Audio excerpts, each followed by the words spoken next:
Hello, and welcome to Grade.com Talks With. Today, we're talking with Chris Shimilensky, Deputy Director at NumbersUSA, an organization educating Americans on the problems of uncontrolled immigration and offering solutions for sensible immigration reform. And if you're new to our podcast, please press subscribe button either on YouTube or your podcast app, because today we're going to learn about an organization that urges fellow Americans to say no to immigrant bashing. Hello, Chris. Welcome to Grade.com Talks. We're excited to have you here. Thank you for having me. Wonderful. Could you please describe Numbers USA for someone who is not familiar with your work? Sure, thanks. I appreciate that. Well, first, Numbers USA we're mainly a grassroots organization that provides ways for citizen activists here living in the United States to communicate with their members of Congress on the sole issue of immigration numbers. And we look at immigration numbers from a few different angles. And we were founded in the mid to late 1990s, shortly after the release of findings by two separate commissions. The first was a bipartisan congressional commission chaired by the late Congresswoman from Texas, Barbara Jordan, and also President Clinton's Sustainability Council. And both of those found that stabilizing legal immigration numbers would contribute not only to a sustainable future here in the United States, but also it has a significant impact on workers and their wages here in the U.S. Mm-hmm. Thank you for giving a brief description on the work that your organization does. The fact that you have been around for almost 30 years and you are addressing the issue of immigration reform, legal immigration reform, based on the studies, based on the research and number related background is very important. You touched upon a little about these questions that I'm going to ask, but why is it important to look at immigration from the numbers perspective, and how to determine the correct number of immigrants? Well, and that's one of the great debates here in the United States right now, and one that we'd like to see a little bit more focus on. But to answer your question, I think in the most direct way, current population growth here in the United States is primarily driven by immigration to the United States. The U.S. Census Bureau reports that roughly 90% of all of U.S. population growth is driven again by immigration through our immigration policies. And obviously that's a result of fertility rates going down here in the United States and other factors as well. But as we've also seen from the last census, population continues to grow here in the United States, and yet we still have a finite number of resources here in the U.S. People talk about how much open space there is in the United States, but we have a lot of mountains that you can't really do much with. We have a lot of some desert land here in the United States, and a good portion of our area is Alaska, which is completely inhabitable, many parts of it. So there used to be a national discussion on immigration's role in U.S. population growth. That discussion pretty much faded away in the 1990s, right around the time that Numbers USA was founded. And it was founded for one of those reasons, because the discussion of population growth had kind of left the discussion from the more environmental leaning groups, the groups focused on environmental issues. But again, I think that's the main reason why we want to discuss it, is because it has a significant impact on the U.S. population. And again, from a couple of different perspectives. Number one, the sustainability perspective and quality of life perspective, but also from a worker perspective. We have one of the lowest one of the lowest labor participation rates right now in our nation's history, at least since women started working more in the mid part of the last century. So we want to get anybody who wants a job, anybody who's willing and able to work here in the United States, to be able to find a job. And we fear that extremely high levels of immigration will force undue competition on those folks looking for work. Mm-hmm. That's quite an interesting perspective to look at the issue of immigration. You mentioned that the majority of the growth of the population in the United States comes from the immigrant population. So the native residents of United States, the number of them is not as growing parallel to the number of immigrants coming. And you mentioned there are limited resources that cannot cover all the needs of the unsustainable population growth. What issues does unsustainable population growth of United States by immigrants is creating in the society and in general?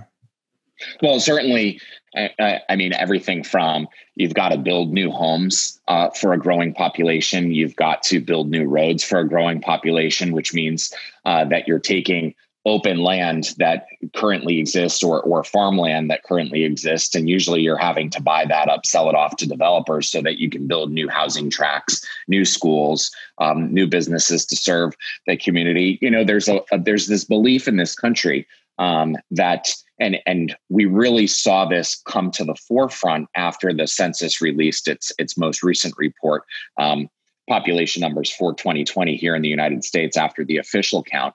What we found was that there's this constant push. The U.S. the size of the U.S. population always has to continue to grow, and that growth is because, well, it drives economic growth. If the population stabilizes at all, then the entire economy could collapse. We have a differing opinion on that. We don't see that you have to constantly increase the U.S. population, and we fear that, number one, immigration policies could be used to continue driving up U.S. population growth. But again, I want to get back to the impact that it has on workers. We're absolutely concerned about the impact that a growing U.S. population, mainly driven by U.S. immigration policies, has on environmental sustainability.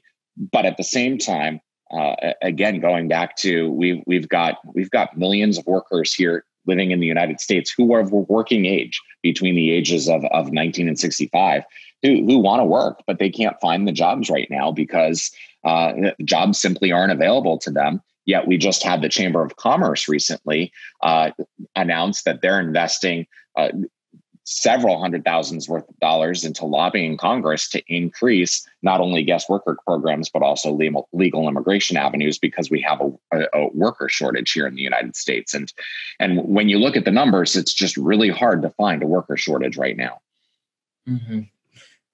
Wow, that's quite interesting perspective. You mentioned that there is a belief in United States that if the population stabilizes, it will limit the economical growth of the country. It will limit the potential of the country. But your organization believes that the common belief that people do have the perception of might not necessarily be correct, as your data suggests. But just to clarify, as someone who is not numbers driven and someone who might not know all the details, but if the population growth of United States is caused by unsustainable growth of immigrants, yet those immigrants can come and create more opportunities, the resources that are limited by them coming into the United States, they can create more resources available.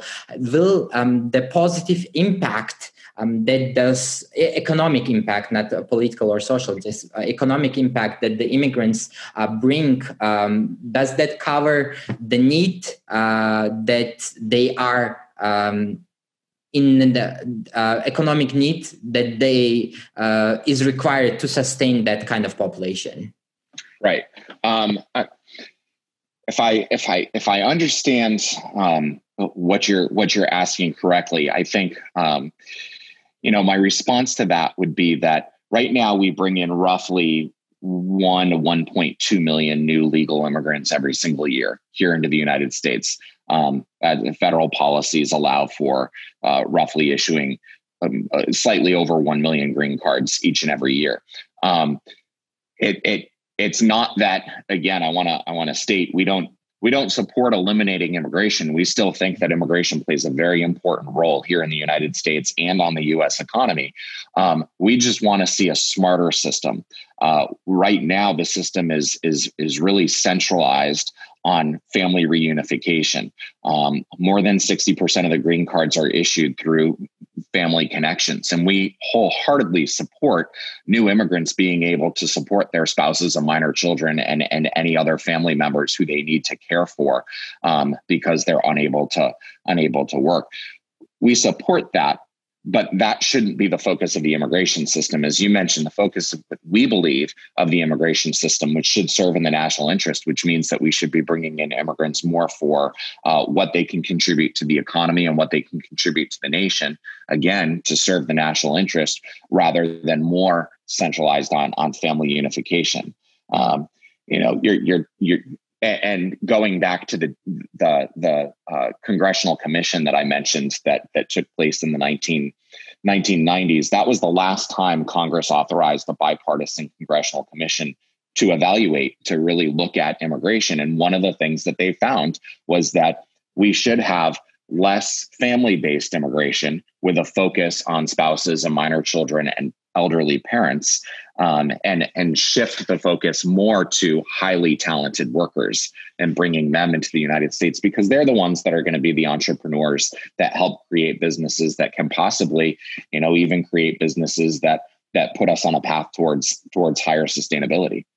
Mm-hmm.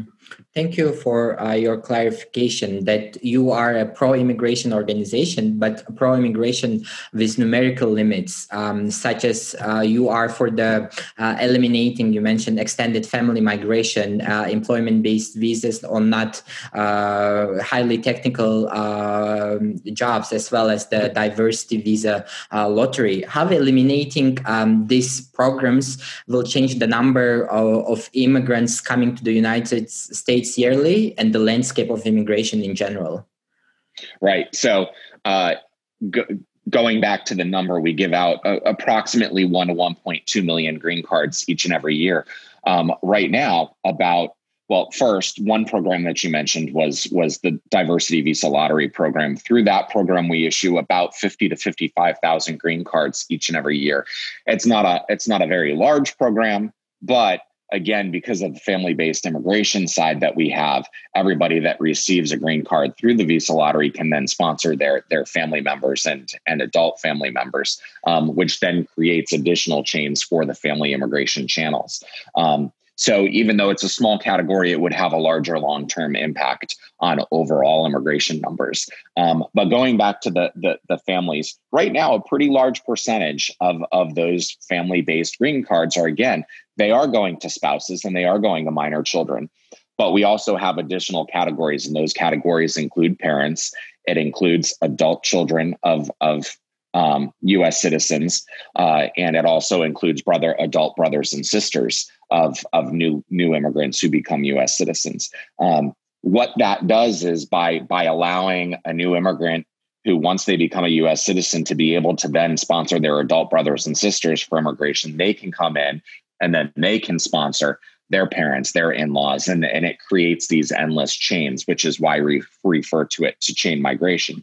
So when you just purely look at the numbers today, if you were to say that we were going to limit family-based immigration to just spouses and minor children and parents who are under the care of their children who are coming to the United States as a new immigrant, if you limit the numbers, it's not going to have a major impact today on the numbers, but over time, it's going to reduce that number because you're eliminating these new chains that are being created.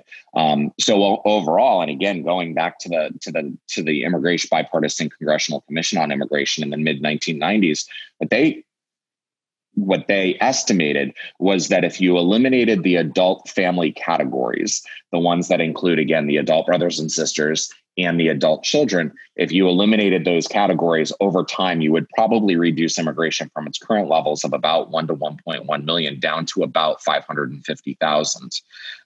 And again, all you're doing is you're just eliminating categories that aren't necessarily impacting employment-based categories. It's all family-based categories. So these these immigrants aren't being selected to come to the United States based on any sort of skills or contributions that they may be able to make. Not to say that they don't end up making contributions to the United States, but again, it's a system that's now based on not who you know, but what you could possibly contribute to the United States in order to enter. Going back to the employment-based visa program, because you mentioned that, that's a smaller program right now that's capped at about 140,000. So not a whole lot of new immigrants come through that program. But again, only about a third of those green cards are actually going to highly skilled workers. The rest are just going to more of your middle class type worker and lower wage earners. So we'd like to see that focus shifted to focus mostly on the more highly skilled immigrants who we believe can come in and make major, significant, immediate contributions to the U.S. economy here. And one of the bills that we've championed that has been introduced in both the Senate and the House of Representatives is called the RAISE Act. And essentially what that would do is implement many of the recommendations made by the 1996 bipartisan congressional commission, which is to eliminate those adult family categories within the family migration categories and to shift the employment base to more of a merit-based type system and eliminate the visa lottery. And in doing so, we estimate that would probably reduce immigration from about 1 million down to roughly about 600,000 per year. Mm-hmm.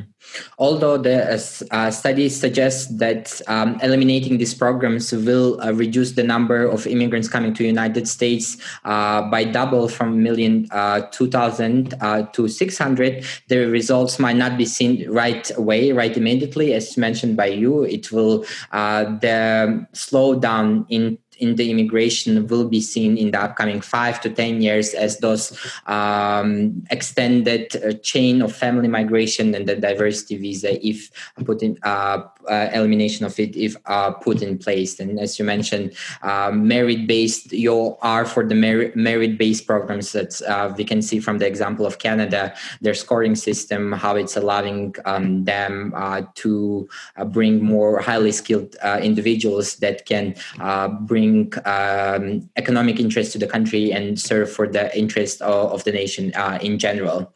Another aspect of your research and the work that your organization does is implementing suggestions and solutions to end most illegal immigration. Could you please tell us in detail about your work in that direction and how to end illegal immigration? Sure. Well, some of your listeners might be surprised to know that very little of it involves what's happening at the southwest border here in the United States. We believe that most people come to the United States illegally because they want to work here. They know that they can find a job here and the wages that they'll earn here, even if they're below minimum wage jobs, if they're getting paid below minimum wage levels here in the US, it's probably more than what they would make in their home countries. And we can see that through remittance reports, how much money is being sent back to those home countries. So we believe the best way to tackle and to deter most illegal immigration would simply to be require all employers to use the federal system that's already in place called the E-Verify system. And what this is it's just an on-base, or an online free, I like to call it a gateway, because what it does is employers, whenever they hire a new person to work in their organization, they're already required to fill out what's called an I-9 form. So on that I-9 form, they have to document that the worker is authorized to work here in the United States. But we know that there's black markets for driver's licenses. There's black markets for Social Security cards. So it's pretty easy to slip your way through the I-9 process. Instead, you would take those documents that you need to complete the I-9, and instead you enter them into this free system that the federal government is providing called E-Verify. And what it does is it pings the Social Security Administration, it pings the Department of Homeland Security, and ensures that that person is, number one, who they say they are, and number two, that they're legally authorized to work in the United States. By doing that, it does a few things. Number one, it takes away the huge magnet that is drawing most illegal immigrants to come to the United States. And that's the fact that they can work here, they can find jobs and work here. And second, It's also helping out the employers, because right now the I-9 form is asking employers to essentially be document experts. They have to decide whether or not a driver's license is real, or whether a social security number is valid, or whether or not the person in front of them actually matches the picture on the driver's license. This way, it takes all that responsibility away from the employer. They just punch the information into the computer, and the computer tells them whether or not that person is authorized to work or not. Mm-hmm. Wow, that will enable U.S. immigration organization as well as the employers to have a better integrated system and a more transparent one that will enable to end illegal immigration to the United States, and it will make it easier for employers to verify whether the person they are hiring is in of legal status, or whether they are breaking the law. So it's a very unified system that will make the both of the work of both employers as well as the migration services very, very easier compared to what it is now at the current moment. Right. And I just want to add one point on that. The employer won't actually know if the person is in the country illegally or in the country legally, whether they're authorized or not. They'll obviously know if they're authorized, because it'll give them an immediate confirmation. But there is a small percentage that they receive what's called tentative non-confirmations. Mm-hmm. And then that gives the employee a number of days to try to rectify the situation. So the employer doesn't know whether it's the mix-up could be simply because the individual got married and never changed they changed their last name when they got married, but never changed their name with the Social Security Administration. It could be something as simple as that. On the other hand, it could be that they're just simply not authorized to work here in the United States. I just wanted to point that out, because it doesn't. That would be. One of the concerns with E-Verify is that it could cause discrimination against certain groups of people. But again, the employer doesn't know. The employer doesn't know if the person's authorized, if they're not authorized. They just know if they're automatically confirmed or if they have a tentative non-confirmation. Then it's up to the employee. And if the employee is able to iron out the issues, then the employee comes back and begins working for the employer. Mm-hmm. So it takes into consideration the rights of the employee to a certain extent, so they have enough time to resolve issues if it's change their last name or change their social security number, if their immigration status has changed, to allow not one way for them to be determined, but rather than takes into consideration for them to allow time to make things right and take the best necessary step for them going to the future. If someone would like to support Numbers USA, how can they do that? They can visit us at NumbersUSA.com. That's our main website. Again, as I said in the beginning, we're mostly a grassroots-based organization, a collection of citizen activists across the country, and we provide tools and opportunities for them to reach out and communicate with their members of Congress on these issues that we discussed. So one way they can participate in that is if they come to our website, they're not already members, we have a Join Us button at the top left. And then, of course, we have a donate button also at the top of our website too, if they'd like to support our organization and our mission as well. Wonderful. The link to the Numbers USA website will be provided in the description, so you viewing and listening can go to the website and familiarize yourself with the work Chris and the team at Numbers USA are doing and support their mission. Thank you so much, Chris. It was wonderful to get to know you and the great work your organization is doing. Thanks so much for having me.